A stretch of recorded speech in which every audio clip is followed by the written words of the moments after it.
Bonjour, bienvenue dans la série sur la mécanique quantique. Donc, précédemment, nous avons vu ce qui se produit lorsqu'un atome se désexcite et émet un photon. Ce qui se passe du point de vue de la polarisation du photon et de l'angle avec lequel il est émis. Ceci nous entraîne à une autre situation fort proche, qui est la diffusion de la lumière. Donc la diffusion de la lumière par des atomes, ce sont des particules, donc des atomes, avec de la lumière qui arrive dessus, et la lumière est diffusée dans tous les sens. Ce processus se produit dans de nombreuses circonstances, pour diverses raisons qui ne sont pas toujours liées d'ailleurs à celles que nous allons voir, qui font par exemple que le ciel est bleu.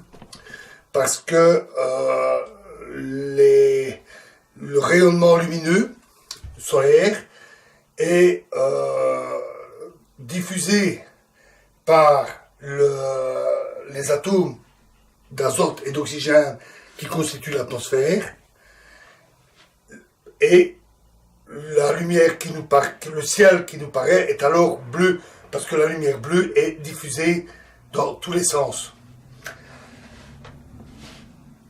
Et le soleil nous apparaît plus jaune qu'il n'est en réalité. Depuis l'espace, il nous apparaîtrait d'un blanc éclatant. À l'inverse, le soir, quand le soleil est bas sur le ciel, l'air est souvent chargé en basse altitude de poussière, et ces poussières diffusent plutôt les longueurs d'onde rouges, ce qui donne une teinte rougeâtre au ciel le soir. Alors, prenons un atome. On va placer l'axe Z ici, comme dans la vidéo précédente, qui, cette fois-ci, initialement, est dans son état de base. J0, M égale 0. Et un photon polarisé à droite se dirige vers lui et peut être absorbé par l'atome. Il se retrouve alors dans un état excité avec J égale 1, M égale 1. Si le photon est polarisé circulairement à droite, l'atome se retrouve dans l'état M égale 1 à cause de la conservation du moment cinétique. Exactement comme nous avions vu pour l'émission. Et on va dire que l'amplitude pour que ceci se produise, pour qu'une telle absorption ait lieu, est C. Dans les autres cas, le photon continue son chemin sans rien demander de plus. Et au bout d'un temps, généralement très court, le photon va être émis dans une certaine direction θ, et on va dire que le photon émis est également polarisé circulairement à droite. Alors, quelle est l'amplitude que ce processus se produise? Eh bien, on va dire que on va appeler R l'état polarisé circulairement à droite, et ici R' selon l'angle incliné. Et l'amplitude R'S R, S représentant la diffusion, est égale à ce que nous avions vu, à savoir l'amplitude qu'un tel photon polarisé circulairement soit émis avec un angle θ, fois C, puisqu'il y a une certaine amplitude C qu'il soit absorbé. Donc c'est simplement AC demi fois 1 plus cosinus θ.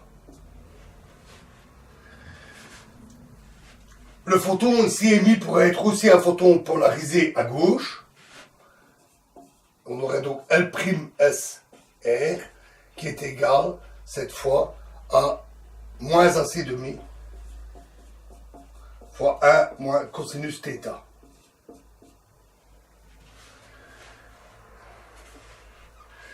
Et si le photon qui arrive ici est polarisé à gauche, l'atome va se retrouver dans l'état M égale moins 1.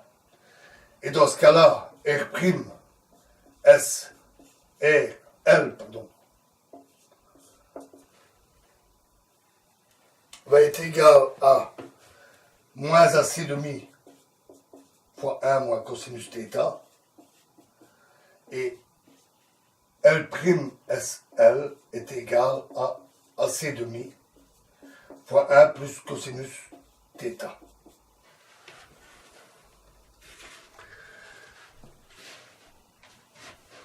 Notons que ceci est facile à mesurer.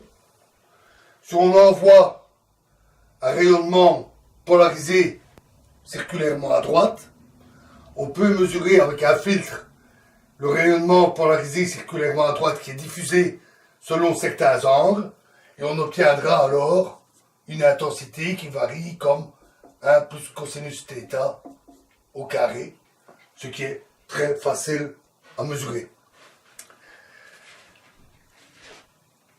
Mais le photon qui arrive n'est pas nécessairement polarisé circulairement. Il pourrait être polarisé linéairement. Que se passe-t-il si le photon qui arrive ici est dans l'état polarisé linéairement selon x, horizontalement? On peut décrire un tel état x comme une combinaison des polarisations circulaires. Ça, on l'a vu. Donc x égale 1 sur racine de 2 fois R plus L. Et notons que y, l'autre polarisation linéaire, c'est 1 sur racine de 2, pardon, moins i sur racine de 2, R moins L.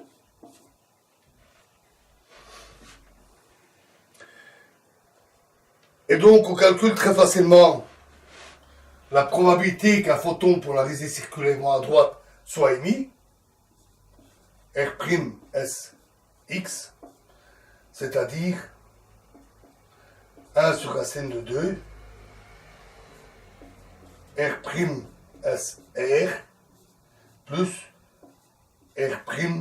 R'Sl. Et ça, on a déjà le résultat. Et ça donne AC sur racine de 2 fois cosinus θ. Et on peut calculer L'Sx. On obtient la même chose.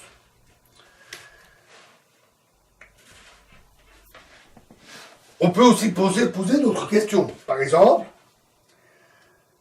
supposons que le photon qui arrive est polarisé linéairement selon x. Quelle est la probabilité qu'on obtienne, ou l'amplitude, qu'on obtienne un photon diffusé, selon un certain angle θ, également polarisé linéairement selon x', cette fois-ci, avec une inclinaison de θ. C'est très facile à calculer. X', Sx. Il suffit de le décomposer sur la base R'L'.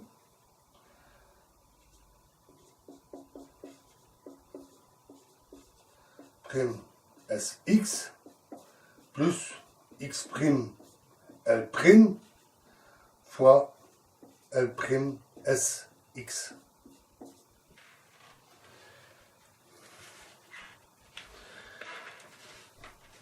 Les états X', les états R' peuvent s'écrire aussi comme une combinaison des états linéaires, 1 sur racine de 2, X' plus Y', et L', 1 sur racine de 2, de X', plus IY', X' moins IY'.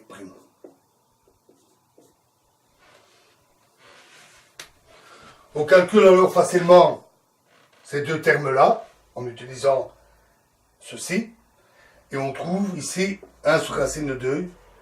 Et là, 1 sur racine de 2. Et pour ces deux termes-là, en utilisant les résultats qui précèdent, en tout, on trouve que x' est égal à AC fois cosinus θ. Alors aussi, c'est très facile à mesurer. Lumière polarisée linéairement, obtenue avec un filtre Polaroid, diffusée selon un certain ordre. On observe que la lumière est diffusée horizontalement avec un filtre Polaroid. Et on peut mesurer alors l'intensité qui est diffusée, et on obtient une diffusion en cosinus carré θ. Et si on calcule, ou si on mesure, Y' SX, c'est-à-dire la probabilité que la lumière diffusée soit polarisée horizontalement, mais selon l'autre direction, on obtient 0. Je vous laisse faire le calcul. Donc le photon reste polarisé selon l'axe X quand il est diffusé. Notons que ce résultat est en accord avec ce qu'on obtient habituellement en physique classique en utilisant un modèle simplifié de l'atome. Donc on suppose que l'électron est une particule chargée, bien entendu, qui se comporte comme une petite masse reliée au noyau par un ressort et qui peut vibrer. En utilisant ça, et les équations de Maxwell, on peut aussi calculer la diffusion de la lumière et on obtient le même résultat. Le résultat obtenu avec la mécanique classique est même plus facile à obtenir. Les équations de Maxwell ne sont pas simples, mais on ne doit pas se taper toute la machinerie de la mécanique quantique. Regardez ce que nous avons déjà vu avant, pour arriver jusque-là. Donc, on peut se demander pourquoi passer par la mécanique quantique. Mais d'abord parce que les modèles physiques appliqués à l'atome, les modèles classiques appliqués à l'atome, en général, ça ne marche pas. Ce modèle classique pour la diffusion de la lumière est souvent utilisé parce qu'il marche. Et on le sait grâce à l'expérience et la mécanique quantique. Un modèle simplifié de la réalité, de la nature, doit toujours être validé par l'expérience ou par une théorie plus approfondie, ici, par la mécanique quantique qui justifie les résultats. De plus, ce résultat est en accord avec la mécanique classique pour le cas J égale 1 où l'atome passe dans l'état excité de spin 1. Alors c'est vrai que ce cas est fréquent. On a fréquemment cette situation d'un état fondamental 0 qui donne un état excité J égale 1. Mais pas toujours. Il peut arriver, par exemple, qu'il soit de spin 2. J égale 2. Dans ces cas-là, les formules obtenues, les résultats sont différents. La diffusion ne se comporte pas tout à fait de la même manière. Donc, méfiance. La mécanique quantique, au moins, elle nous donne un résultat en béton armé.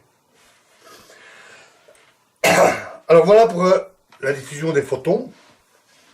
Dans la prochaine vidéo, nous allons voir une application sans doute que vous trouverez sans doute fort intéressante, qui est l'étude de l'annihilation du positronium. Le positronium étant une espèce d'atome qui combine matière et antimatière. Je vous remercie.